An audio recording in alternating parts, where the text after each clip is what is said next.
Hi friends. ಈಗ ನೀರಿನಲ್ಲಿ ಕೆಲವು ಈ ಗುಂಡು ಸೂಜಿಗಳನ್ನು ತೇಲಿಸಲಿಕ್ಕೆ ಪ್ರಯತ್ನ ಮಾಡೋಣ. ಈ ಗುಂಡು ಸೂಜಿ ಇದೆ, ಈ ಗುಂಡು ಸೂಜಿಯನ್ನು ನೀರಿನಲ್ಲಿ ನಿಧಾನವಾಗಿ ಇಡ್ತೀನಿ. ಆದರೆ ಏನಾಯಿತು, ಮುಳೀತು. ಸರಿ, ಇನ್ನೊಂದು ಟ್ರೈ ಮಾಡೋಣ.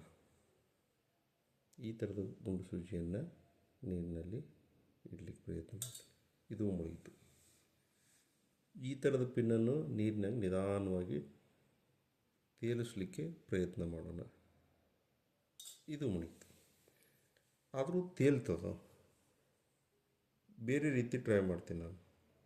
ಆ್ಯಕ್ಚುಲಿ ಈ ಗುಂಡು ಸೂಜಿಯ ಸಾಂದ್ರತೆ ನೀರಿನ ಸಾಂದ್ರತೆಗಿಂತ ಹೆಚ್ಚಿರೋದ್ರಿಂದ ಅದು ಮುಳುಗಲೇಬೇಕು. ಆದರೂ ಒಂದು ತಂತಿಯ ಸಹಾಯದಿಂದ ನಿಧಾನವಾಗಿ ಬಿಡ್ತೀನಿ ನಾನು. ಇಲ್ಲಿ ನೋಡ್ರಿ, ತೇಲ್ತಿದ್ದು. ಈ ಥರದ ಗುಂಡು ಸೂಜಿಯನ್ನು ಇನ್ನೊಂದು ಸರಿ ಟ್ರೈ ಮಾಡೋಣ. ಬೇರೆಯ ಪೆನ್ನನ್ನು ತೆಗೆದುಕೊಂಡು ಇದು ತೇಲಿತು ನೋಡ್ರಿ.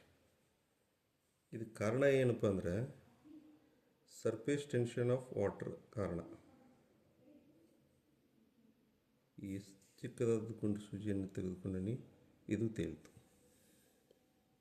ಮೊದಲ ಎರಡು ಹಾಕಿದಾಗ ಮುಳುಗಡೆ ಅದು. ನಂತರ ನಿಧಾನವಾಗಿ ಒಂದು ತಂತಿಯ ಸಹಾಯದಿಂದ ಹಾಕಿದಾಗ ಬೋಟಿನ ಆಕಾರದಾಗ ಇವು ತೇಲ್ತಾವೆ, ಕಾಣ್ತದೆ. ಇದಕ್ಕೆ ಕಾರಣ ಏನಂದರೆ surface tension of water. Thank you.